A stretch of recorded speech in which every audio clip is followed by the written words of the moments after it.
ಇದು ಎಲ್ಲ ನಮ್ಮ ನಗರದ ಮತ್ತು ಮತಕ್ಷೇತ್ರದ ಕೆಲವರೆಲ್ಲರೂ ಕೂಡ್ಕೊಂಡು ಇದು ಅವಶ್ಯಕತೆ ಇರಲಿಲ್ಲ. ಯಾಕಂದ್ರೆ ನಾನು ಈಗಾಗಲೇ 3 ವರ್ಷ ಮಂತ್ರಿಯಾಗಿದ್ದೆ. ಇದು ಮುಂದುವರೆದ ಭಾಗ. ಇದು ಸಿದ್ದರಾಮಯ್ಯವರ ನೇತೃತ್ವದಲ್ಲಿ 3 ವರ್ಷ ಕೈಗಾರಿಕಾ ಸಚಿವನಾಗಿ, ಆಮೇಲೆ ಈಗ ಸಿದ್ದರಾಮಯ್ಯವರ ನಂತರ ಈಗ ಡಿ ಕೆ ಶಿವಕುಮಾರ್ ಅವರ ನೇತೃತ್ವದಲ್ಲಿ ಈಗ ಮತ್ತೆ ಕೈಗಾರಿಕಾ ಸಚಿವನಾಗಿ ಮುಂದುವರೆದಿದ್ದೀನಿ. ಇದೇನು ಹೊಸದಾಗಿ ಆಗುವಂಥದ್ದಲ್ಲ, ಆದರೂ ಕೂಡ ಅವರು ಅಭಿಮಾನದಿಂದ ಮಾಡಿದ್ದಾರೆ. ಮತ್ತು ಪಾಪ ಭಾಳ ಜನ ಬೆಂಗಳೂರಿಗೆ ಬಂದು ಅಲ್ಲೆಲ್ಲ ಇದು ಮಾಡುವಂಥದ್ದಾಗಿತ್ತು. ಅಲ್ಲಿ ಒಂದು 1000 ಜನ ಅಲ್ಲಿ ಬೆಂಗಳೂರಿಗೆ ಬಂದಿದ್ರು 2 ದಿವಸದಲ್ಲಿ.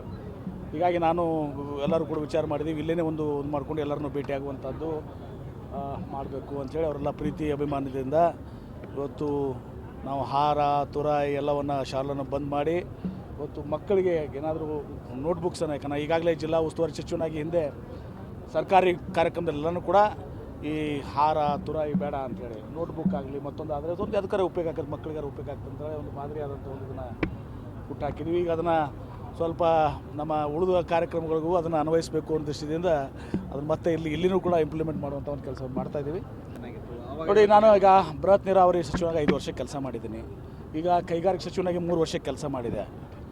ಈಗ ಅದನ್ನು ಮುಂದುವರ್ಸ್ಕೊಂಡು ಹೋಗಬೇಕು ಅನ್ನೋ ದೃಷ್ಟಿಯಿಂದ ನಂದು ಆಶಯ ಯಾವತ್ತೂ ಸಹ ಬೃಹತ್ ಕೈಗಾರಿಕೆನೇ ಇತ್ತು. ಯಾಕಂದರೆ ಈಗಾಗಲೇ ನಾನು ಸಾಕಷ್ಟು ಕೆಲಸ 3 ವರ್ಷ ಕೆಲಸ ಮಾಡಿದ್ದೀನಿ.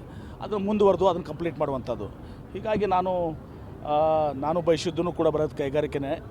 ಆಮೇಲೆ ಪಕ್ಷದ ಹಿರಿಯರು ಕೂಡ ಇವತ್ತು ಸಹ ಎಲ್ಲರೂ ಕೂಡ ವಿಚಾರ ಮಾಡಿ ಅದು ಮುಂದುವರಿಬೇಕು, ಆ ಕೈಗಾರಿಕಾ ಇವುದು ಏನೋ ಕೆಲಸಗಳಿದ್ದಾವೆ ಅಂತೇಳಿ ಅವರು ಕೂಡ ಕೈಗಾರಿಕೆ ಸೂಚಿಸ್ಕೊಂಡಿದ್ದಾರೆ. ಹೀಗಾಗಿ ನಾನೇನು ಬೃಹತ್ ನೀರಾವರಿ ಸಚಿವ ಸ್ಥಾನವನ್ನು ನಾನು ಕೇಳಿಲ್ಲ. ಇವತ್ತು ನನಗೆ ಸಂತೋಷ ಇದೆ. ಈಗ ಇನ್ನೂ 2 ವರ್ಷ ಇದನ್ನು ನಮ್ಮ ಸರ್ಕಾರದ ಅವಧಿ ಮುಂದೆ ಆಫ್ಕೋರ್ಸ್ ನಾವೇ ಬರ್ತೀವಿ. ಈ ಕೈಗಾರಿಕಾ ಸಚಿವನಾಗಿ ಮುಂದುವರಿತಾನೆ. ಅದು ನೋಡಿ, ಪಕ್ಷದ ಹಿರಿಯರಿದ್ದಾರೆ. ಪಕ್ಷದ ಹಿರಿಯರು AICC ಅಧ್ಯಕ್ಷ ಆದ ಮಲ್ಲಿಕಾರ್ಜುನ ಖರ್ಗೆ ಅವರು, ನಮ್ಮ ನಾಯಕರಾದಂಥ ಸಿದ್ದರಾಮಯ್ಯ ಸಾಹೇಬರು, ಡಿ ಕೆ ಶಿವಕುಮಾರ್ ಅವರು, ನಮ್ಮ ಮುಖ್ಯಮಂತ್ರಿಗಳು, ಹಾಗೂ ಎಲ್ಲ ನಮ್ಮ ಸುದೀಪ್ ಸುರ್ಜೇವಾಲಾ, ವೇಣುಗೋಪಾಲ್ ಅವರೆಲ್ಲರೂ ಇದ್ದಾರೆ. ಅವರೆಲ್ಲರೂ ಕೂಡ ಚರ್ಚೆ ಮಾಡಿ ಅವರು ಮನವೊಲಿಸುವಂಥ ಕೆಲಸ ಆಗ್ತದೆ. ಸರ್, ಇಲ್ಲಿವರೆಗೂ ಮನವರಿಕೆ ಆಗ್ತಾ ಇಲ್ಲ. ಆಗುತ್ತೆ, ಎಲ್ಲ ಸರಿ ಹೋಗ್ತದೆ. ರಾಜೀನಾಮೆ ಮಟ್ಟ ಇರ್ತದೆ. ನೋವು ಹಿರಿಯರಿದ್ದಾರೆ, ಅವ್ರ ಬಗ್ಗೆ ಅಪಾರವಾದ ಅಭಿಮಾನ ಇದೆ. ಇವತ್ತು ಆ ನೋವನ್ನು ಇದು ಮಾಡುವಂಥ ರೀತಿಯಲ್ಲಿ ಅವರಿಗೆ ಸೂಕ್ತ ಗೌರವ ಕೊಡುವಂಥ ಕೆಲಸ ಪಕ್ಷದಿಂದ ಆಗ್ತದೆ, ಅವ್ರಿಗೆ ಮನವೊಲಿಸುವಂಥ ಕೆಲಸ ಆಗ್ತದೆ.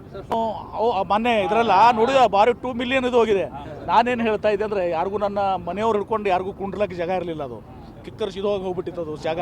ಅದಕ್ಕೆ ಆಗಿಬಿಟ್ಟದ ಅಂತ ನಾನು ಇದು ಮಾಡ್ತಾ ಇದ್ದೀನಿ. ಅದನ್ನು ಅದು ಅಂದರೆ ಫುಲ್ ಆಗಿಬಿಟ್ಟಿತ್ತು. ಸ್ಥಾನ ಭಾಳ ಚಿಕ್ಕದಾಗಿತ್ತು.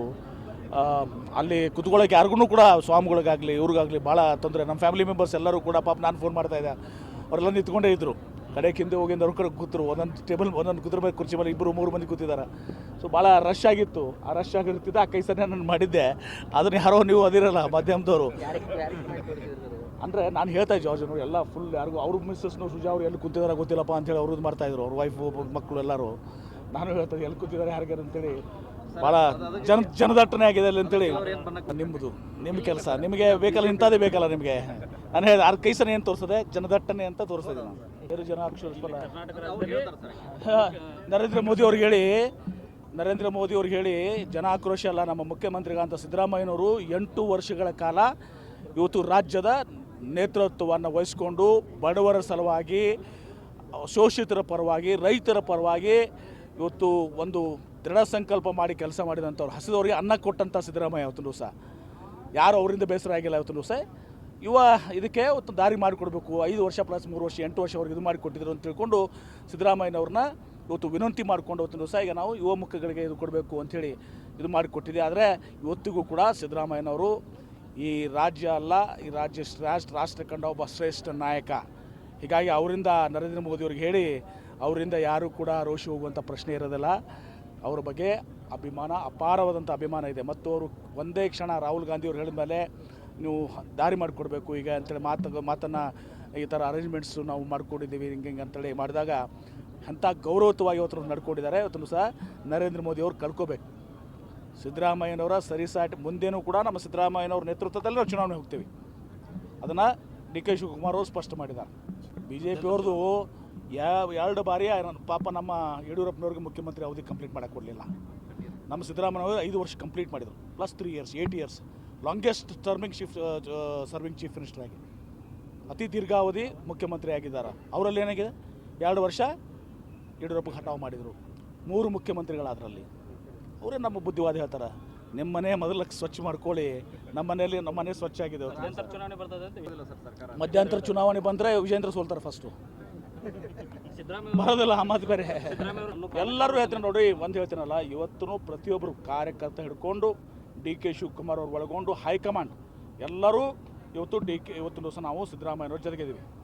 ಅವ್ರ ಬಗ್ಗೆ ಅಪಾರವಾದಂಥ ಅಭಿಮಾನ ಇದೆ. ಇವತ್ತು ದಿವಸ ಅವರ ಒಂದು ಮಾರ್ಗದರ್ಶನದಲ್ಲೇ 28ರ ಚುನಾವಣೆ ನಡೀತದೆ.